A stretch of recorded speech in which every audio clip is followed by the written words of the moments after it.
El temor y la falta de confianza en Dios con frecuencia impiden el crecimiento espiritual de muchos.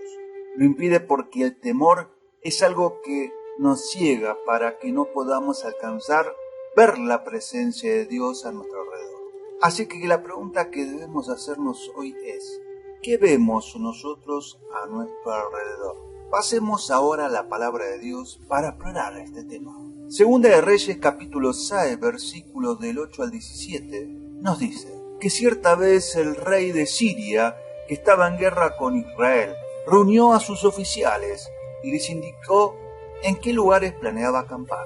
Pero Eliseo le mandó decir al rey de Israel dónde iba a acampar el rey de Siria, para que no pasara por allí. Así que el rey de Israel envió a su ejército al lugar que le había indicado Eliseo, y así se salvó en varias oportunidades. El rey de Siria estaba muy confundido con lo que estaba pasando.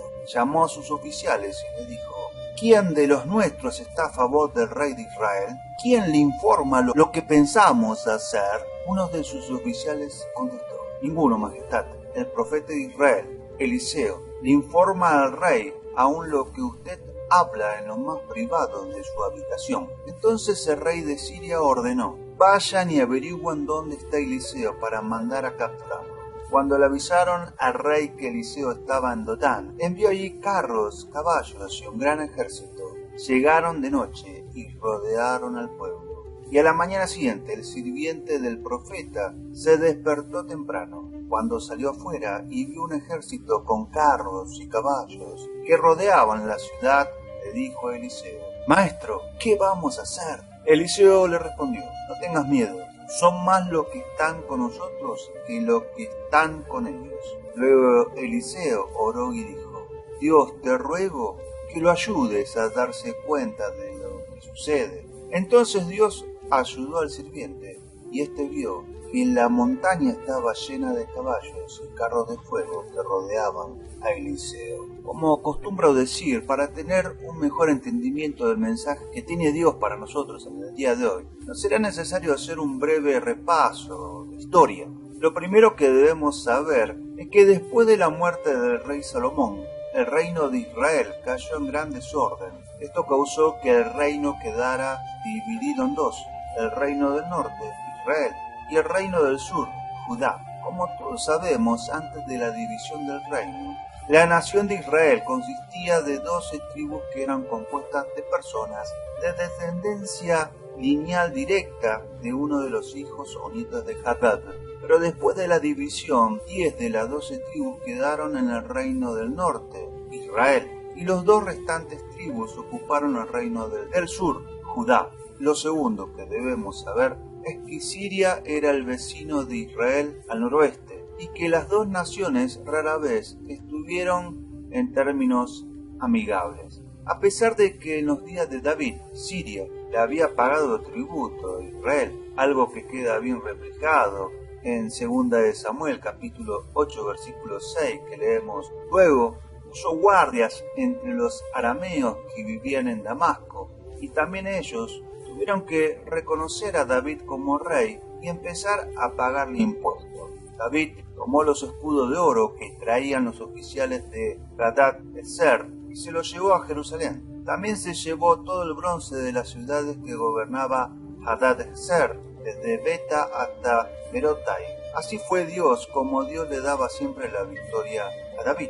Durante el tiempo de Eliseo las cosas eran algo diferente. Durante el tiempo de Eliseo, Siria había crecido en poder y con frecuencia atacaban al pueblo de Dios. En resumen, Segunda de Reyes continúa sin interrupción la historia de dos reinos, iniciada en Primera de Reyes. Los reinos individuales siguieron un curso de colisión con la cautividad, mientras que la gloria que una vez tuvo el reino unido se alejaba más y más.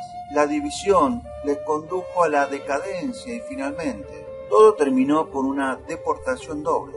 Israel fue capturado y dispersado por los asirios, mientras que Judá fue llevado al exilio en Babilonia. A pesar de los esfuerzos de los profetas como Eliseo, que trataron de conmover la nación a sus sentidos religiosos, todo fue demasiado tarde. El reino dividido en Primera de Reyes se convierte en reino que se disuelve en Segunda de Reyes. La paciencia de Dios es grande, las advertencias de Dios son persistentes, pero cuando se ignora a Dios, el amor de Dios también puede ser severo. No ignoremos a Dios. Así que manteniendo estos breves detalles en mente, continuemos ahora con nuestro estudio de hoy. Lo primero que encontramos aquí es: tenía el rey de Siria guerra contra Israel, y consultando con sus siervos dijo: en tal y tal lugar estará el campamento. Como le dije hace un breve instante, Siria llegó a ser un poderoso enemigo del pueblo de Dios, y constantemente les atacaban. El ejército de Siria era mucho más superior que el ejército israelita, y el rey sirio buscaba capturarles y conquistar la tierra. Pero aunque Dios finalmente permitiría que ellos fueran derrotados, capturados, debido a su infidelidad, ese tiempo aún no había llegado, y Dios continuaba enviando profetas que llamaban al pueblo al arrepentimiento. Y es exactamente por esa razón que aquí encontramos que se nos dice: y el varón de Dios envió a decirle al rey de Israel: mira que no pases por tal lugar, porque los sirios van allí. Entonces el rey de Israel envió a aquel lugar que el varón de Dios había dicho, y así lo hizo una y otra vez con el fin de cuidarse.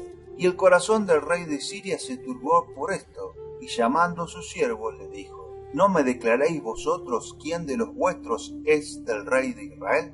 Entonces uno de los siervos dijo: no, rey señor mío, sino que el profeta Eliseo está en Israel, el cual declara al rey de Israel las palabras que tú hablas en tu cámara más secreta. Y él dijo: id y mirad dónde está, para que yo envíe a prenderlo.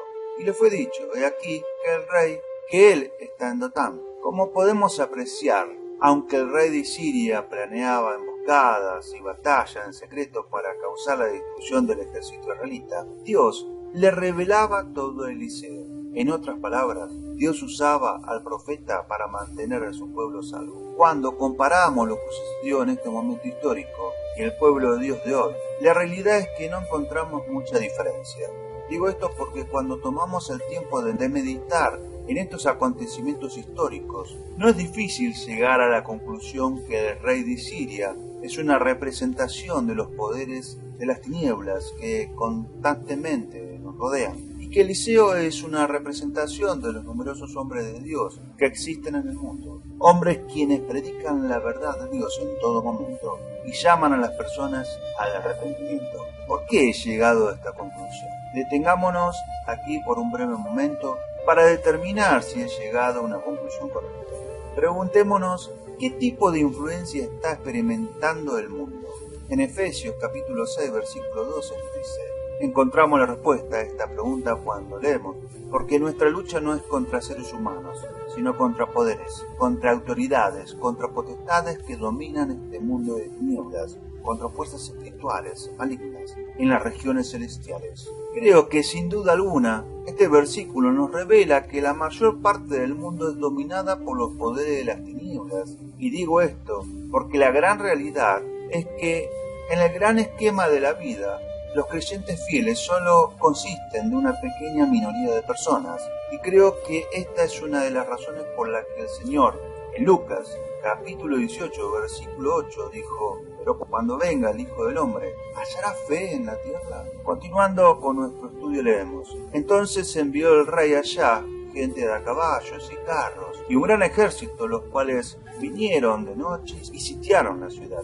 Aquí encontramos una representación de cómo los poderes de las tinieblas atacan al creyente fiel. Digo esto porque la gran realidad es que nosotros vivimos en un mundo malvado y perverso. Vivimos en un mundo donde hablar de Dios y el Evangelio es inaceptable.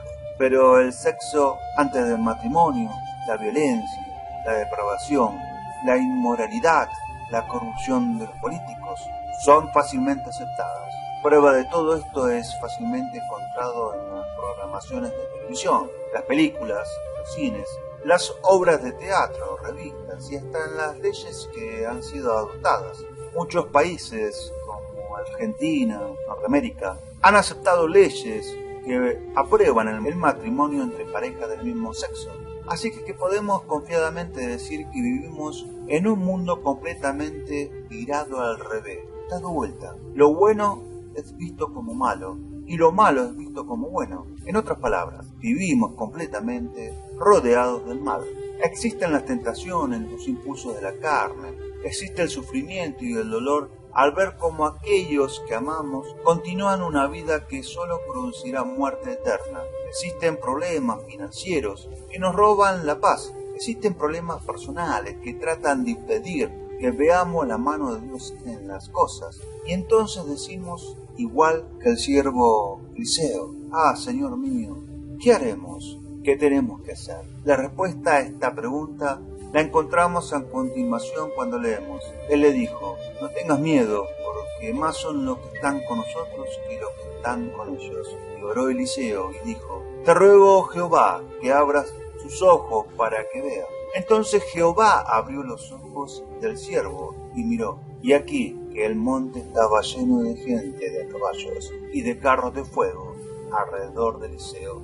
Lo que tenemos que hacer es dejar de temer y comenzar a confiar. Tenemos que dejar de ver las cosas a través de nuestros ojos y mirarlos a través de los ojos de Dios. ¿Cómo podemos lograr esto? En el caso del criado, el temor del ejército sirio dominó su fe. Digo esto porque, como pudimos apreciar en la lectura de la palabra inicial, el criado estaba bien consciente de que Dios estaba con Eliseo y que le hablaba. Pero a pesar de todo esto, cuando el criado miró a su alrededor, el temor produjo que solo pudiera ver las fuerzas del enemigo y no el poder de Dios. Esto en realidad es algo que nos sucede a todos en un momento de la vida. Digo esto porque nosotros con frecuencia, en vez de ver los problemas o situaciones como insignificantes en los ojos de Dios, vemos los problemas y situaciones como una fuerza que nos causa temor. Esto es algo que sucede porque nosotros medimos los obstáculos contra nuestras propias fuerzas y habilidad, en vez de concentrarnos en el poder de nuestro Dios. El temor causa que no veamos las bendiciones, pero recordemos que el temor no es de Dios. Esto es algo que queda bien claro en 2 de Timoteo capítulo 1 versículo 7 cuando leemos, porque no nos ha dado Dios espíritu de cobardía, sino de poder y de amor y de dominio propio. El temor que sintió el siervo de Eliseo al ver la ciudad rodeada del ejército sirio le hizo pensar que no podrían escapar y que pronto serían capturados y matados. Pero Eliseo hizo lo que todos nosotros tenemos que hacer al vernos en situaciones similares. ¿Qué hizo Eliseo? Eliseo oró. Pero quiero que nos fijemos muy bien de la manera que Eliseo oró en este instante. Eliseo oró diciendo, te ruego, oh Jehová, que abra sus ojos para que vea. Amigos, y esto es algo que todos nosotros debemos hacer. Debemos pedirle a Dios que abra nuestros ojos espirituales para que podamos ver su gloria, su poder, su majestad en todo. ¿Qué sucedió en este instante? La palabra nos dice, entonces Jehová abrió los ojos del criado y miró, y he aquí que el monte estaba lleno de gente de a caballo y de carros de fuego alrededor de Eliseo. Nada supera el poder de Dios. Como podemos apreciar, la ceguera del siervo fue inmediatamente levantada, y él ya no veía solo la adversidad, sino que ahora veía la gloria, la majestad y poder de Dios. Amigo, al encontrarnos en situaciones difíciles, al encontrarnos en momentos de adversidad, al encontrarnos rodeados por las fuerzas del enemigo, no podemos atemorizarnos, sino que tenemos que recordarnos de lo que encontramos en 1 de Juan capítulo 4, versículo 4, cuando leemos, hijitos, vosotros sois de Dios y lo habéis vencido, porque mayor es el que está en vosotros que el que está en el mundo.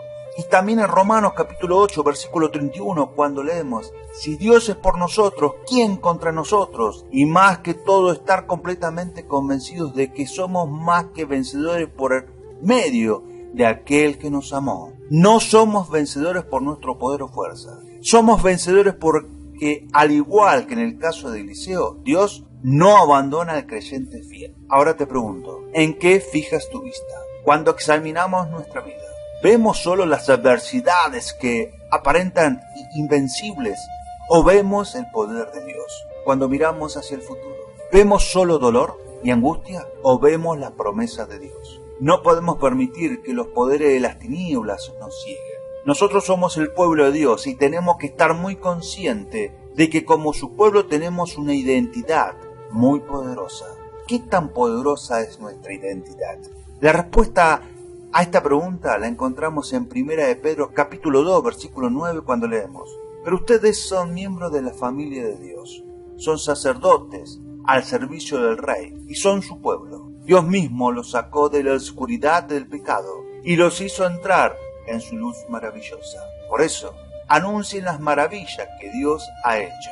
Amigos, no podemos permitirle a los poderes de las tinieblas que nos detengan de recibir las bendiciones de Dios. Todos tendremos que enfrentarnos y batallar en contra de las situaciones difíciles, pero siempre debemos recordar que Dios permite que estas cosas sucedan con un propósito.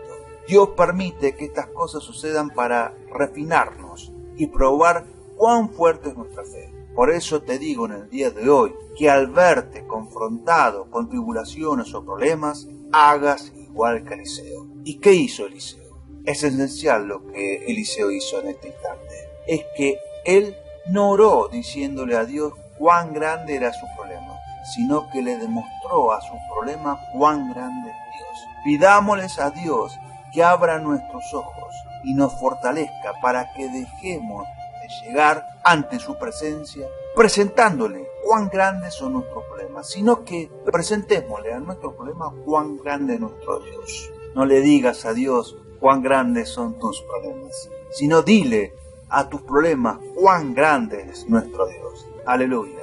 Los ojos abiertos. Luego Eliseo oró y dijo: Dios, te ruego que lo ayudes a darse cuenta de lo que sucede. Entonces Dios ayudó al sirviente, y este vio que la montaña estaba llena de caballos y carros de fuego que rodeaban a Eliseo. Segunda de Reyes, capítulo 6, versículo 17. El ojo natural está ciego a las cosas celestiales. Dios está en todas partes. Sin embargo, el pecado ha cegado, tapado los ojos de los hombres para que no vean. Los mismos hombres son malos, culpables, caídos. Sin embargo, no ven sus propias heridas, golpes y llagas infectadas. Esta falta de discernimiento espiritual hace al hombre mezquino, ruin, perdido. Sansón, ciego, fue un triste espectáculo. De juez de Israel se hunde hasta ser un esclavo en Filisteo. La ceguera espiritual mantiene a la persona contenta con este mundo, no permitiéndole ver cuán poca cosa es. Por tal razón se esfuerza y peca y sacrifica al cielo. Esto pone a los hombres en peligros. Si un ciego guía a otro ciego, ambos caerán en el hoyo. Solo Dios puede abrir los ojos del hombre. Nosotros podemos guiar a los ciegos, pero no podemos hacer que vean. Podemos poner la verdad delante de ellos, pero no podemos abrir sus ojos. Esta obra pertenece solo a Dios. Algunos usan ojos artificiales, otros utilizan anteojos o cristales de color, pero todo es vano cuando los ojos son ciegos. La salvación es solo del Señor.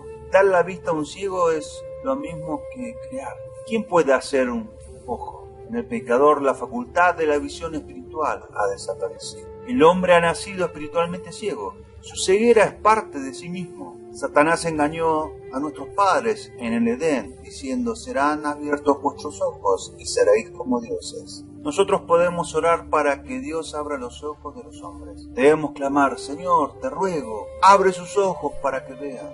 Cuando les oímos preguntar por el Evangelio, deberíamos pedir a Dios por ellos. Su oración debería atraer la nuestra. Las oraciones de otros cristianos fueron eficaces para nosotros, por lo tanto debemos pagar esta bendición al gran tesoro de la iglesia. Glorificará a Dios abrir sus ojos. Oremos con gran expectación, creyendo que Él honrará a sus hijos. Dios abre los ojos de los hombres. Él lo ha hecho en muchas ocasiones. Observemos los muchos milagros sobre ciegos sanados por el Señor. Él puede abrir sus ojos. Son muchas las formas de ceguera, pero todas están comprendidas en la gran afirmación: el Señor abre los ojos de los ciegos, según el salmista. Y aun aquellos que ven necesitan más vista. Hay muchos más para ver en la Escritura. Abre mis ojos y miraré las maravillas de tu ley, según el salmista. En las grandes enseñanzas del Evangelio hay mucha luz latente. En Jesucristo mismo hay mucha gloria oculta. Señor, quisiéramos ver a Jesús, nos dice la palabra. Según el conservador eclesiástico inglés del 1800, Dean Barbour, decía: una de las condiciones más tristes de la criatura humana es leer la palabra de Dios con un velo sobre el corazón. Pasar por encima de todas las maravillas, testimonio de gracia, amor, redentor, que las escrituras contienen, con los ojos del alma cegada. Y es triste también, si no tan censurable, pasar por encima de las obras de Dios, vivir en un mundo de flores, estrellas, puestas de sol y mil objetos gloriosos de la naturaleza, y no tener ningún interés para descubrir a su autor. La fe va a la palabra de Dios, le cree a Dios y ve como un hecho real lo que aún no ha sido revelado en los 5 sentidos físicos. En Segunda de Reyes, capítulo 6, se cuenta esta historia.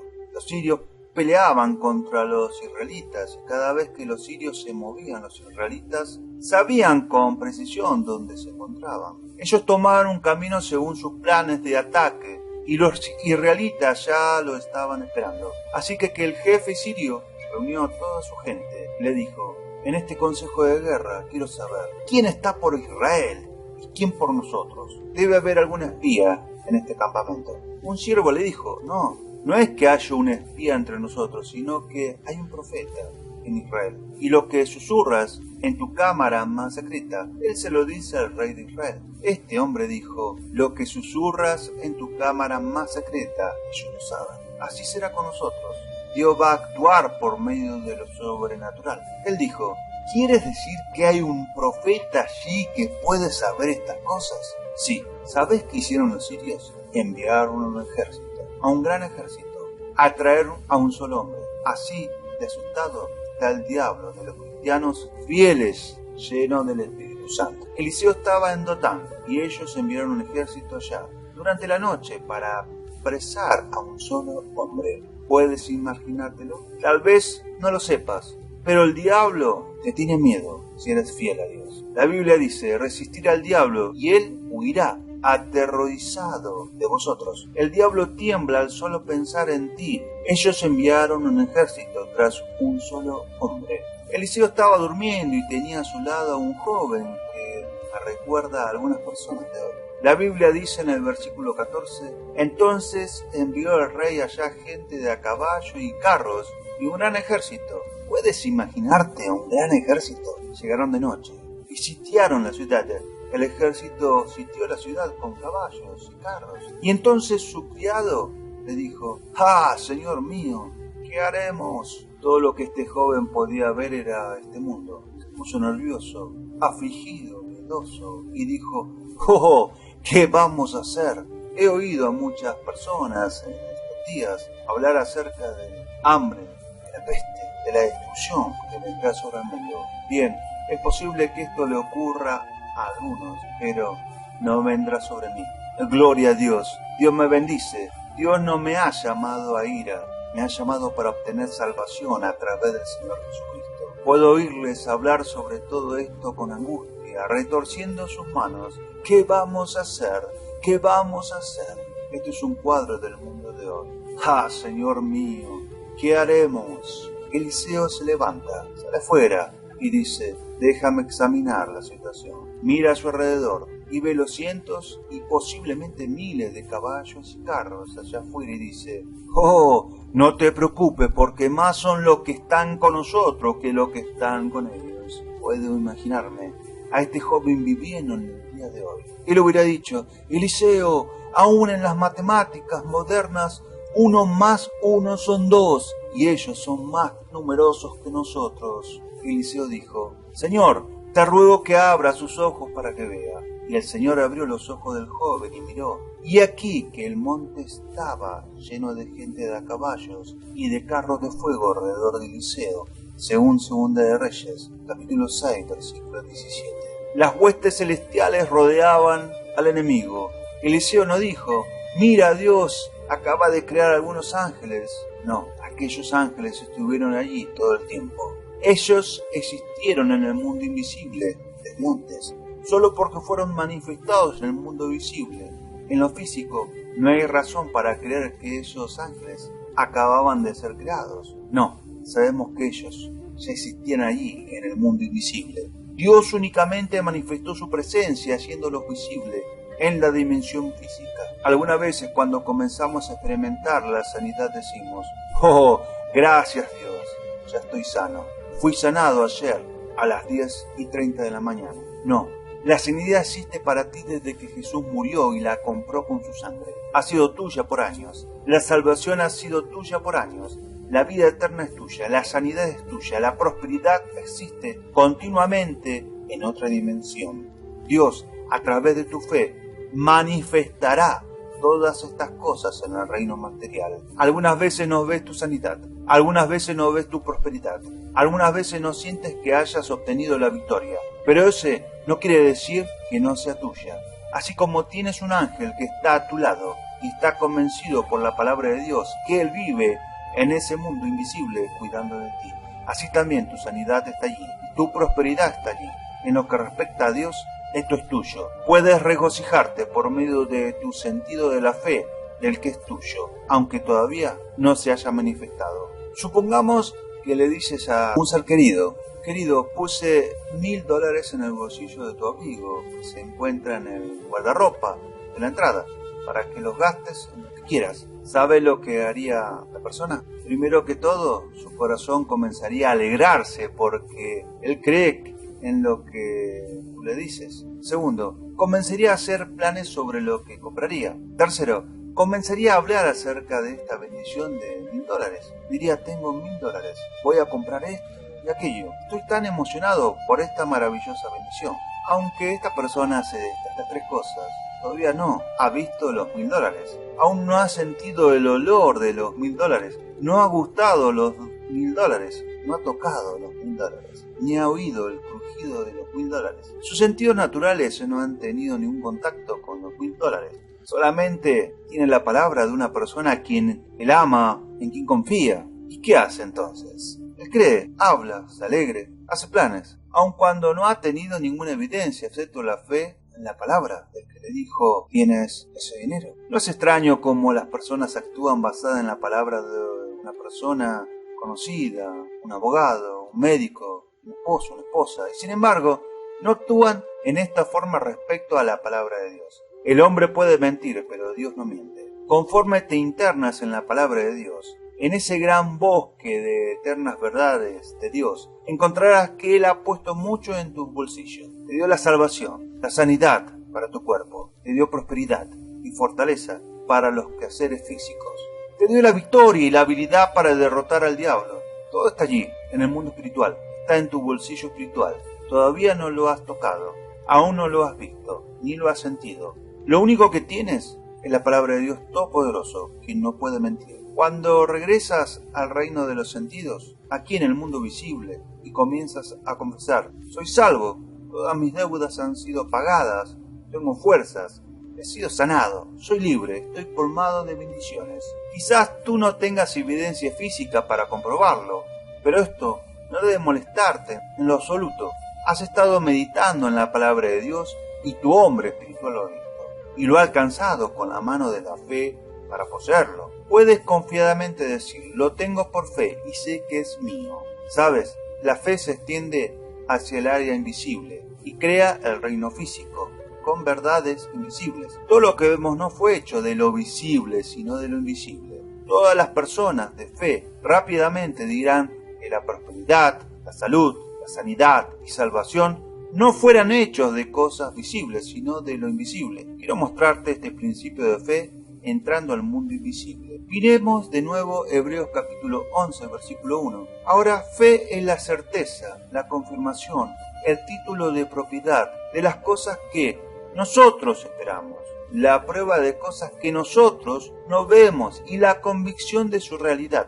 La fe percibe como un hecho real lo que no ha sido revelado a los sentidos. Este es el principio clave. La fe va a la palabra de Dios, le cree a Dios y ve como un hecho real lo que aún no ha sido revelado a los 5 sentidos físicos. Hebreos capítulo 11, versículo 3 dice, por fe entendemos que los mundos durante las edades sucesivas fueron enmarcados, diseñados, puestos en orden y equipados para el propósito para el cual fueron destinados por la palabra de Dios, de manera que lo que vemos no fue hecho de cosas que son visibles. Sería tonto que alguien dijera, bien, yo no creo en eso de leer la Biblia, no creo en todo eso. Algunos no se internan en el bosque de las eternas verdades de Dios y luego se preguntan por qué no tienen fe. Se extrañan porque no tienen habilidad alguna para creer en Dios. Ah, cómo esta verdad debería hacernos vivir en la palabra de Dios. La Biblia dice que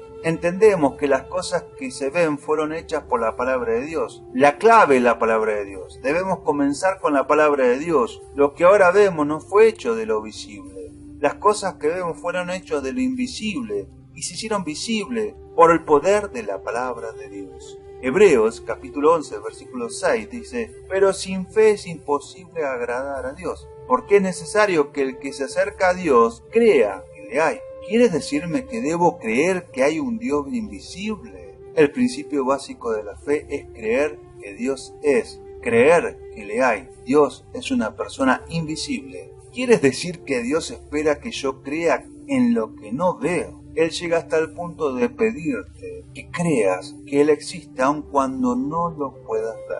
¿Para qué preocuparte sobre la prosperidad financiera que aún no ves? O la sanidad que todavía no ves. ¿Para qué preocuparte sobre ese problema que aún no se ha resuelto? No nos gusta terminar nuestro programa sin antes darle la oportunidad de ser Jesús el Señor de tu vida.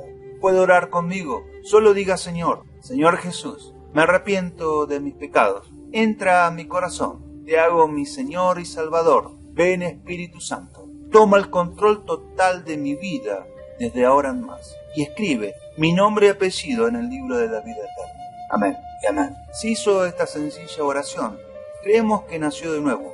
Busca una iglesia donde se enseñe la Biblia. Mantenga a Dios en primer lugar y Él nos llevará a lugares que nunca has soñado. Esto fue Predicando en el Infierno, de José Antonio Silva. No te olvides darle like y compartir. Suscríbete a nuestro canal El Rincón de las Águilas.